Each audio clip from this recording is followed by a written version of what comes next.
एक गांव में जगदीश नाम का एक भोला किसान था जो अपनी बेवकूफ़ी से हर बार अपनी फसल बर्बाद कर देता था। बारिश के मौसम में धान की जगह तरबूज की खेती करता। अरे सुनते हो, क्या तुम्हें कभी अक्ल आएगी या नहीं? अरे अब का हो गया भाई, काहे चिल्ला रही हो? चिल्लाऊं नहीं तो क्या करूं? इस बारिश में जब सब लोग धान की खेती करते हैं, तुम तरबूज की खेती कर रहे हो। देखो, हमने सोच समझकर ही तरबूज बोया है। सोच समझकर बोया है? सुनो तो जरा, क्या सोचा था तुमने? हाँ, अब सुनो। बात ये है कि सब लोग जब धान की खेती कर रहे हैं तो ऐसे में तरबूज कम मिलेगा। तो हमने क्या सोचा कि अगर हम तरबूज लगाएंगे तो बढ़िया मुनाफा हो जाएगा। हाँ। तुम्हारा दिमाग खराब है क्या? बारिश में कभी तरबूज होता है? क्या बात कर रही हो? बारिश में तरबूज नहीं होता है क्या? अब मैं क्या कहूँ, तुम तो सब जानकर ही खेती करते हो ना। अरे ऐसे काहे कह रही हो? पहले बता दिया होता तो हम तरबूज लगाए नहीं करते। तुम्हें पहले मैं कैसे बताऊं? क्या तुम मुझसे सलाह लेते हो कभी? हाँ, अब रहने दो, ज्यादा डांटो नहीं। आगे से ऐसा हम नहीं करेंगे। जाओ यहाँ से, मेरी नजरों से दूर हो जाओ। जगदीश की एक बेटी थी, नाम था दिव्या। दिव्या बहुत ही समझदार लड़की थी। वो गांव भर में घूम घूम कर लोगों की मदद करती थी। सुबह जब वो बुढ़िया के घर के सामने से गुजर रही थी तो देखा कि वो बुढ़िया रो रही है। अरे बूढ़ी माँ, आप रो क्यों रही हैं? क्या हुआ? मत पूछ बेटी, मेरे रसोई घर की छत गिर गई है। अब मैं क्या करूंगी? छत गिर गई? किसी से मदद मांगिए ना। कई लोगों से मांगी, पर कोई मदद करने को तैयार नहीं। क्या क्या मदद करने से कोई नुकसान हो जाता? रुको, मैं देखती हूँ क्या किया जा सकता है। बूढ़ी माँ, अब आप दूसरे सिरे को पकड़ो, मैं ऊपर उठाती हूँ। छत ऊपर चढ़ा देंगे। दोनों के प्रयास से छत वापस जगह पर लग जाती है। बुढ़िया बहुत खुश हो जाती है। वाह, तेरी अक्ल तो कमाल की है। तेरी वजह से मेरा रसोई घर ठीक हो गया। मैं हूँ ना माँ, जब भी जरूरत हो बस मुझे बुला लेना। खुश रहो बेटी, सदा सुखी रहो। हाँ माँ, आप लोगों की दुआओं की वजह से ही मैं अच्छी हूँ। अब चलती हूँ, माँ चिंता कर रही होगी। ठीक है बेटी, ध्यान से जाना। हर दिन ऐसे कामों के लिए दिव्या को माँ की डांट सुननी पड़ती है। आज भी कुछ अलग नहीं हुआ। ठहर जा, वहीं खड़ी रह। बता, कहाँ गई थी तू पूरे दिन? माँ, मैं थोड़ी देर गांव में घूमने गई थी। तुम जानती हो, मैं घर पर ज्यादा नहीं रहती। यही तो पूछ रही हूँ कि तू घर में क्यों नहीं रहती? क्या तुझे घर का कोई काम नहीं?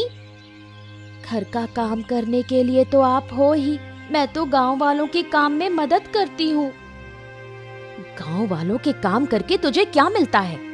माँ, मुझे उनका प्यार और आशीर्वाद मिलता है। लोगों की मदद करने से बहुत सुकून मिलता है। बस कर, छोटी सी उम्र में इतनी बड़ी बड़ी बातें। अभी 15 साल की है और बात करती है जैसे 80 की बुढ़िया हो। रहने दो माँ, आज मत डांटो ना। तेरे बाप बेटी को लेकर मैं बहुत परेशान हूँ। एक है बहुत बेवकूफ, दूसरा बहुत चालाक। जरूर पापा ने फिर कोई बेवकूफी की है, उसी का गुस्सा मुझ पर निकाल रही हो। क्या करूं मैं, तू खुद देख घर की हालत।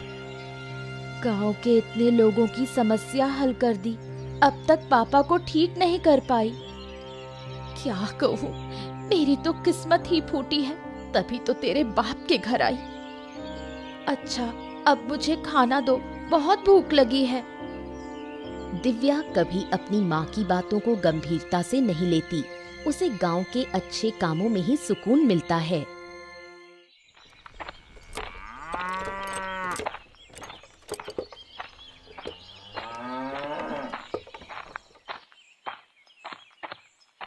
सुबह चंद्रकांत बाबू ने बुढ़िया को बुलाया, लेकिन वो नहीं आ पाई। इस बात को लेकर वो चिंतित थे।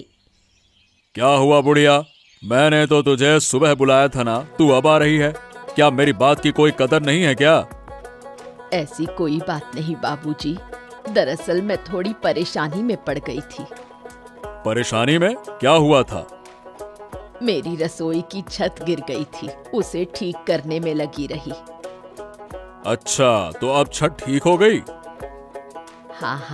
हाँ हो गई। मैंने बहुतों से मदद मांगी, लेकिन किसी ने नहीं की। तो फिर तूने अकेले ठीक की? नहीं बाबूजी, मैं अकेले नहीं कर पाई, जगदीश की बेटी ने मदद की। वही छोटी सी लड़की जो दिन भर गांव में घूमती रहती है? हाँ बाबूजी, वो छोटी जरूर है, लेकिन बहुत समझदार है। गांव के लोगों की बहुत मदद करती है। ऐसा है क्या?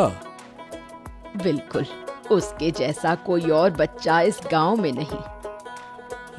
अच्छा लगा सुनकर। कभी उसकी समझदारी की भी परीक्षा लूंगा मैं। जरूर देखिए, बच्ची बहुत तेज है। जहां भी जाती है समाधान लेकर ही लौटती है। बुढ़िया की बात सुनकर चंद्रकांत बाबू को ईर्ष्या होती है। उसे अपनी बेटी देवांशी दिव्या के सामने बहुत छोटी लगने लगती है।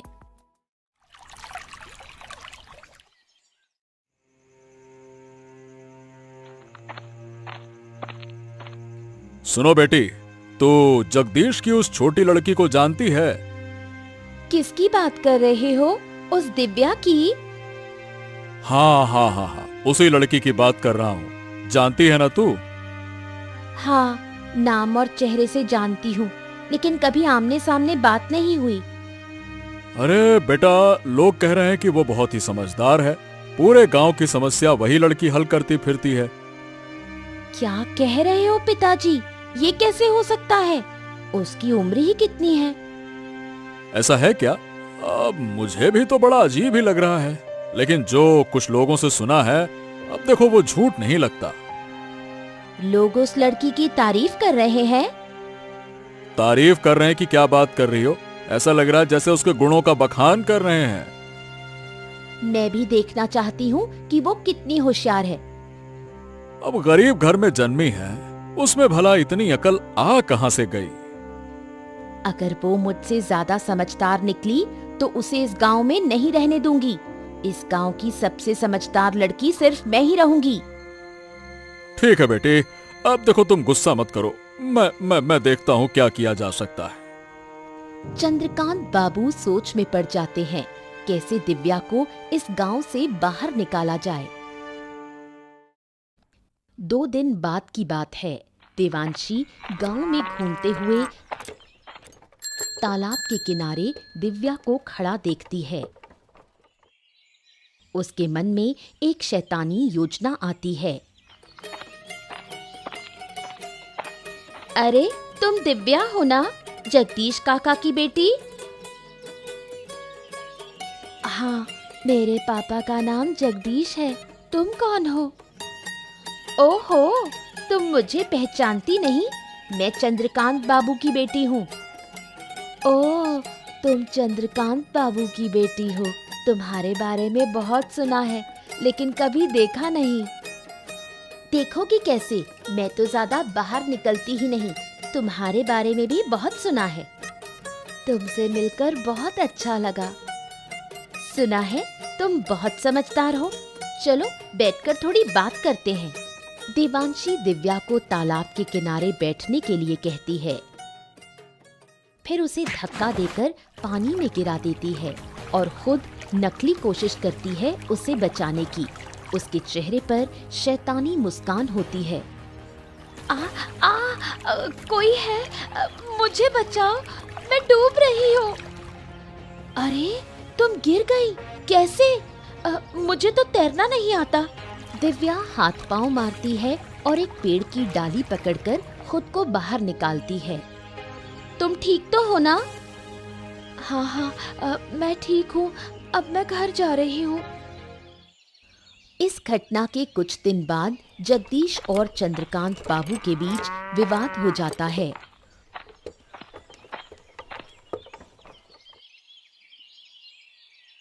क्या हाल है जगदीश? कैसे जा रहे हैं तुम्हारे दिन? अरे आपके आशीर्वाद से सब ठीक चल रहा है बाबू। पर आप अचानक से हमारे घर में क्या हो गया? देखो, मुझे जमीन की जरूरत है, उसी सिलसिले में बात करने आया हूँ।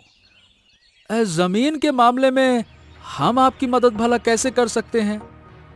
देखो, ऐसा है, जो जमीन मुझे चाहिए वो तुम्हारी है।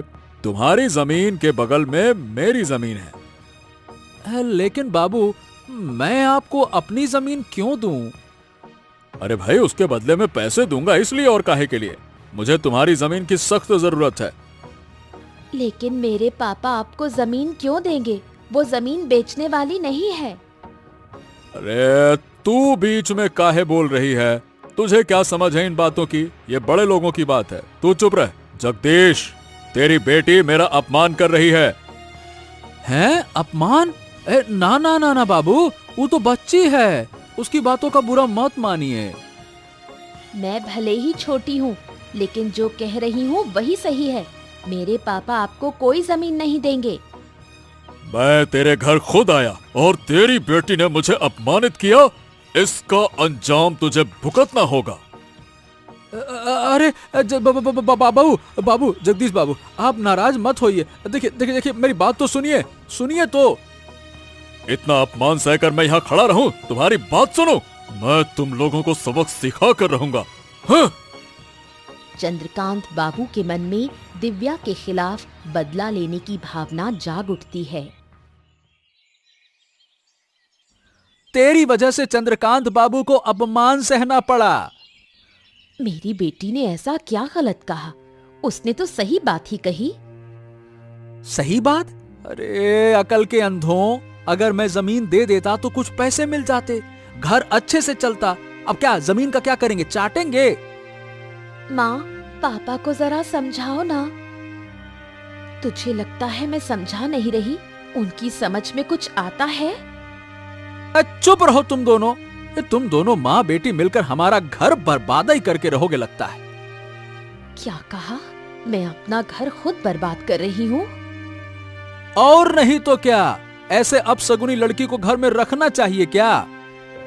नहीं रखेंगे तो क्या करेंगे? घर से निकाल देंगे? अगर बेटी घर का भला नहीं चाहती है ना, तो उसे निकाल देना ही ठीक है। अगर मेरे होने से इतनी परेशानी है तो मैं ही घर छोड़कर जा रही हूँ।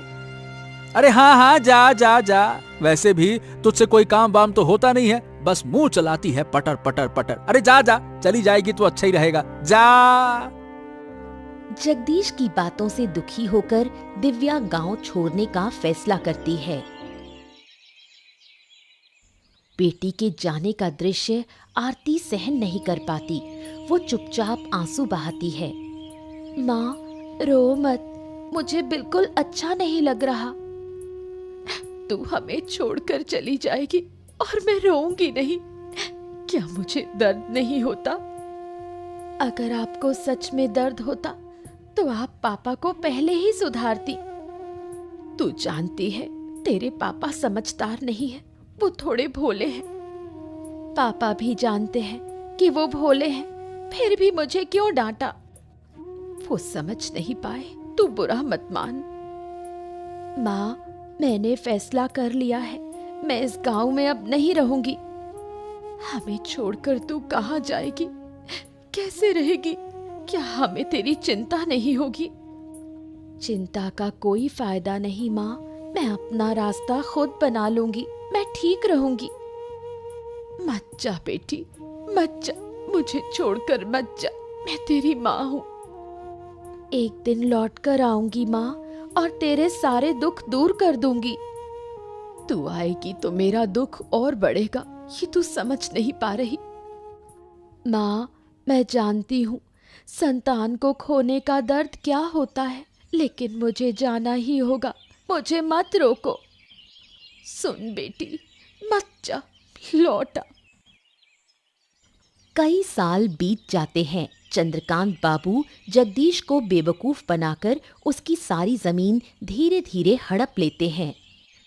देखो जगदीश, अब तुम्हारे पास कोई जमीन बाकी नहीं बची है। तुम सारी जमीन हमें बेच चुके हो। अब क्या कहें बाबू, बेचते बेचते पूरी जमीन बिक गई, पता ही नहीं चला। अब हमारी जमीनें खत्म हो गई, क्या करें। अरे सुनो तो इसे, ऐसे कह रहा है जैसे पूरे गांव की जमीन ही दे दी हो इसने। अब जब सब कुछ बेच ही दिया है तो आप फिर मेरे पास क्यों आए हैं? क्या सब कुछ? अरे भाई, क्या तुम सब कुछ का मतलब समझते हो? अरे बुड़बक, उस सब कुछ में तुम्हारा एक घर भी शामिल है। हैं? ये क्या कह रहे हैं बाबू? मैंने ये घर भी आपको बेच दिया क्या? मुझे तो ऐसा कुछ याद नहीं आ रहा। याद नहीं आ रहा? अरे जरा ध्यान से सोचो, आखिरी बार जब पैसे लिए थे ना, तब कुछ ज्यादा ही लिए थे। याद करो, याद आया ना? याद आया ना? हाँ हाँ, पैसे तो ज्यादा लिए थे, लेकिन जमीन भी तो आपको ज्यादा ही दी थी ना बाबू। हाँ, तो उसी जमीन में एक घर भी शामिल था, समझे? क्या बात कर रहे हैं? तो अभी घर हमको छोड़ना पड़ेगा? बिल्कुल, मैं अपनी जमीन पर तुम्हें क्यों रहने दूं? बिल्कुल नहीं रहने दे सकता। चलो। हैं? लेकिन हम ही घर छोड़ देंगे तो जाएंगे कहाँ बाबू? अरे कहाँ जाएंगे हम क्या बताएं? अरे जाओ जहां जाना है, फालतू की बात ना करो मुझसे। लेकिन यह घर छोड़ना पड़ेगा तुम्हें, समझ गए?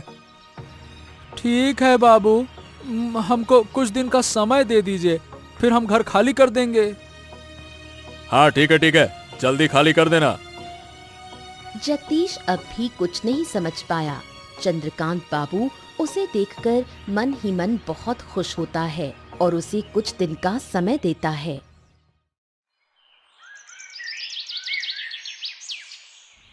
जगदीश गहरी सोच में पड़ जाता है। उनका अंतिम सहारा भी अब खत्म हो चुका है। मैंने तुम्हें बार बार कहा था उस चंद्रकांत बाबू के साथ मत घूमो, लेकिन तुमने मेरी एक भी बात नहीं मानी। अरे हमको क्या पता था?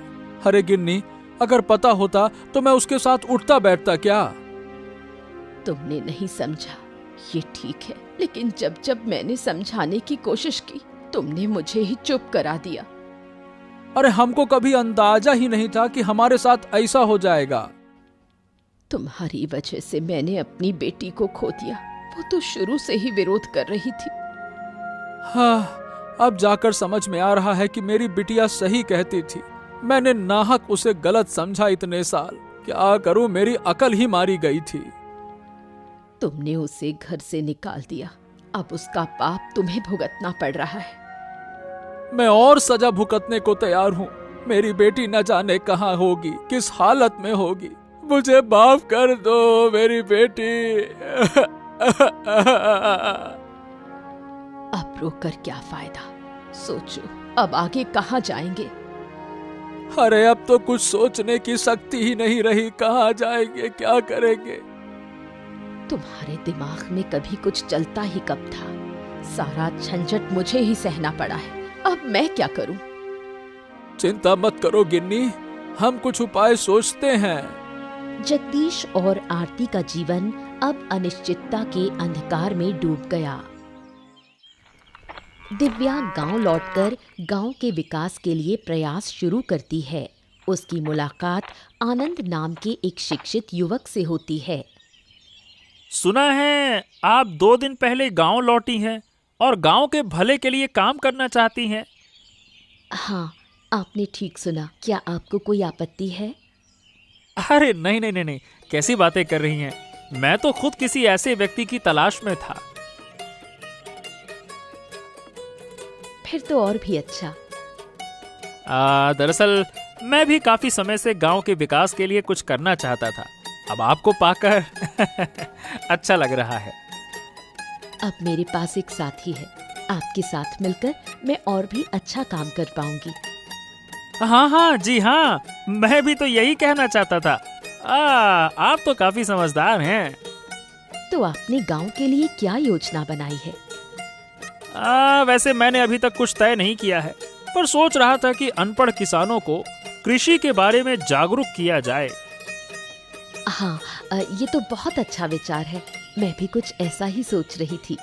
क्यों ना गांव के शिक्षित लोगों को साथ लेकर एक संस्था बनाई जाए। अरे ये तो और भी अच्छा होगा। इससे हम किसानों को और अच्छे से समझा पाएंगे। और हमारी संस्था भी आगे बढ़ेगी।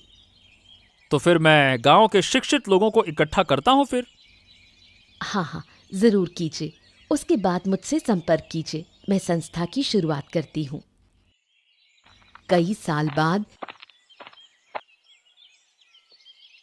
जब चंद्रकांत बाबू को दिव्या की वापसी की खबर मिलती है, वो बदले की आग में जल उठता है। अजय, गांव पर ठीक से नजर रख रहा है ना? हाँ बाबू, सब ठीक से देख रहा हूँ। फिर भी तू मुझे ये नहीं बता पाया कि जगदीश की बेटी गांव में संस्था बना रही है। खबर तो मेरे पास भी थी बाबू। सोचा था कि आज ही आपको बताऊंगा। अरे नालायक, इतनी देर कर दी, तब तक तो गांव वाले शिक्षित हो जाएंगे। अरे बाबू, ऐसा थोड़ी ना होगा। क्यों नहीं होगा? अरे वो लड़की बहुत चालाक है, बचपन से चालाक है, मैं जानता हूं उसे। अगर उसने किसानों को समझा दिया तो हमारा धंधा चौपट हो जाएगा। अच्छा, तो अब हमें क्या करना चाहिए? उस लड़की को सबक सिखाना होगा। लेकिन कैसे? अरे इसीलिए तो तुझे बुलाया है। अब सोच और कोई ठोस योजना बना, कैसे कैसे कर रहा है। चलिए, तो एक काम करते हैं, उसके संस्था को तहस नहस कर देते हैं। हाँ ये ठीक है, लेकिन पहले उसके बाप से मिलना होगा। देखना होगा कि वो कुछ करता है या फिर नहीं।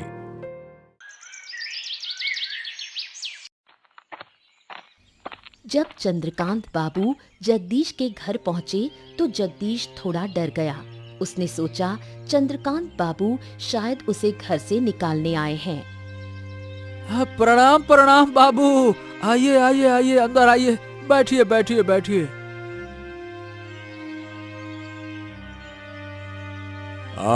आज तुम्हारे घर में बैठने के लिए नहीं आया हूं। देखिए, मैंने आपसे कुछ दिन की मोहलत मांगी थी बाबू। हाँ, मैं उस बारे में पता करने भी नहीं आया हूं। मैं तुम्हारी बेटी के बारे में बात करने आया हूं। हैं? मेरी बेटी के बारे में? क्यों? मेरी बेटी ने फिर से क्या कर दिया? सुना है कि तुम्हारी बेटी गांव में वापस आ गई है। हाँ हाँ हाँ, मेरी बेटी वापस तो आ गई है बाबू। सुना है वो गांव के किसानों के लिए अच्छे काम कर रही है। अब देखिए बाबू, इस बारे में हमको कुछ ना पता। मैं यही बताने आया था कि अपनी बेटी को काबू में रखो, नहीं तो अच्छा नहीं होगा। हाँ बाबू, सही बताएं तो वो क्या कर रही है, हमको इस बात का कोई अंदाजा नहीं है। अंदाजा नहीं है तो क्या हो गया? बेटी को काबू में रखने के लिए अंदाजा जरूरी नहीं होता है। तुम कहो और वो मान जाएगी, बस। क्या कहें बाबू, मेरी बेटी ने तो पहले कभी मेरी बात मानी नहीं, तो अब कैसे मानेगी? वो समस्या मेरी नहीं है। तुम उसके बाप हो और वो तुम्हारी बात मानेगी। मुझे बस तुम्हें सूचना देनी थी, मैंने दे दी। लेकिन बाबू, अगर वो गांव के भले के लिए काम कर रही है तो इसमें समस्या क्या है? हमको ये समझ में नहीं आ रहा। अरे क्या कहें, वो जानने से तुम्हें कोई फायदा नहीं है। अगर सीधी बात है कि उसे नहीं रोका तो वो अपनी जान से हाथ धो बैठेगी। बस कह दिया मैंने। अपनी बेटी की बात सुनकर जगदीश अब मन ही मन ठान लेता है कि वो अपनी बेटी को किसी हाल में नुकसान नहीं होने देगा। गांव भर में जगदीश की बेटी की तारीफ सुनकर जगदीश और आरती गर्व महसूस करते हैं। देखा, मैंने कहा था ना कि हमारी बेटी एक दिन अच्छा काम करेगी। गांव के लोग उसे सम्मान देंगे। हाँ, अब तो मैं भी देख रहा हूँ, लेकिन पहले मुझे यकीन नहीं था। तुम्हारे अविश्वास की वजह से ही वो हमें छोड़कर चली गई थी। तुम्हारी बेटी इतनी समझदार है कि हमें छोड़कर भी सफल होकर लौट आई है। मुझे अपनी बेटी पर कितना गर्व हो रहा है, ये मैं बता नहीं सकती। मुझे भी कम गर्व नहीं है अपनी बिटिया पर। अरे गांव में निकलते ही सब लोग कहते हैं, वो देखो दिव्या के पापा जा रहे हैं। तो फिर मानते हो कि मेरी बेटी अच्छा काम कर रही है? हाँ, कर तो रही है, लेकिन अब लोग उसे रोकने के लिए उठ खड़े हुए हैं। वो लोग उससे जलते हैं, लेकिन मैं अपनी बेटी को कोई नुकसान नहीं होने दूंगी। अब मैंने भी मन बना लिया है भाग्यवान, जो हमारी बेटी को नुकसान पहुंचाएगा उसको हम छोड़ेंगे नहीं। देखो, चंद्रकांत बाबू का साथ मत देना। मेरी बेटी शुरू से ही सही थी। मैं समझ नहीं पाया ना गिन्नी, यही तो मेरी गलती थी। अब क्या कहें। अब इन बातों को छोड़ो, अब हमें अपनी बेटी को बचाना है। चलो कोई बात नहीं, तुम चिंता न करो, मैं उसे हर हाल में बचाऊंगा। आखिर हमारी बेटी है वो।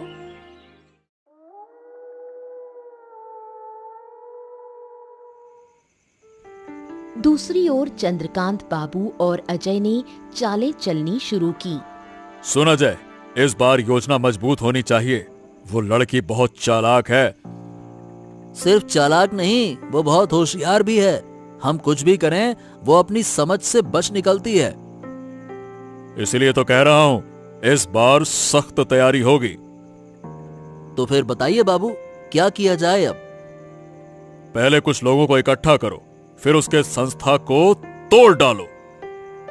तो चलिए बाबू, कल ही हमला करते हैं। हाँ, कल ही करना होगा, अब और देर नहीं की जा सकती। अगर गांव वाले बीच में आ गए तो उन्हें गांव से निकालने की धमकी देंगे। कोई और बीच में फिर नहीं आएगा।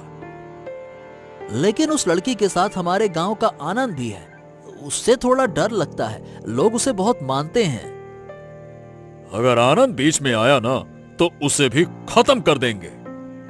ठीक है बाबू, ये हुई ना बात। किसी भी हालत में ये काम रुकना नहीं चाहिए, नहीं तो मैं किसानों की जमीन हथिया नहीं पाऊंगा।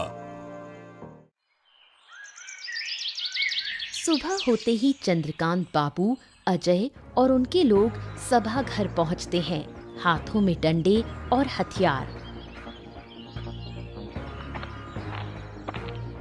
ये क्या बाबू, आप लोग यहाँ हथियार लेकर क्यों आए हैं? क्या मकसद है आपका? जो काम तुम लोग कर रहे हो वो गांव के भले के लिए नहीं है। इसे अभी के अभी बंद करो। ये काम गांव के भले के लिए नहीं है, ये आपसे किसने कहा? या फिर ये काम आपके धंधे के लिए खतरा बन गया है? रोज जबान लड़ाती है। अजय, देख क्या रहा है? इस सभा घर को तोड़ डाल। चल। अगर हिम्मत है तो आइए, हम तुम्हारे हाथ तोड़ डालेंगे। अब दिव्या के सामने ढाल बनकर खड़े हो जाते हैं जगदीश। चंद्रकांत बाबू गुस्से में भड़क उठते हैं। खबरदार बाबू, अब तक आपने हमारे परिवार को बहुत नुकसान पहुंचा दिया। अगर आज हमारी बेटी को कुछ हुआ ना, तो आपको हम लटा के ऐसा मारेंगे, क्या कहें फिर। छोड़ दो अब उसको, बहुत हो गया। ए जगदीश, तो भूल रहा है कि तेरा घर अब भी मेरी मुट्ठी में है। ए बाबू, घर वर की कोई जरूरत नहीं है, फालतू की धमकी देना नहीं, और हमारी बेटी को कुछ होना नहीं चाहिए। हाँ। तूने अच्छा नहीं किया। अपने आदमियों को पकड़ो और चुपचाप निकल जाओ, नहीं तो आपको कुचलने में एक पल नहीं लगाऊंगा।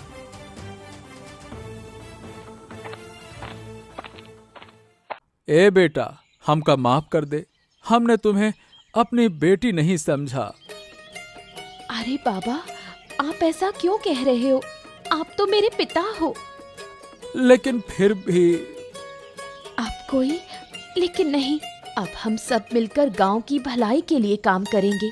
इसके बाद दिव्या की अगुवाई में गांव का विकास शुरू होता है। गांव वाले उसकी बहुत तारीफ करते हैं। एक भोला किसान अपनी बुद्धिमान बेटी पर गर्व करता है।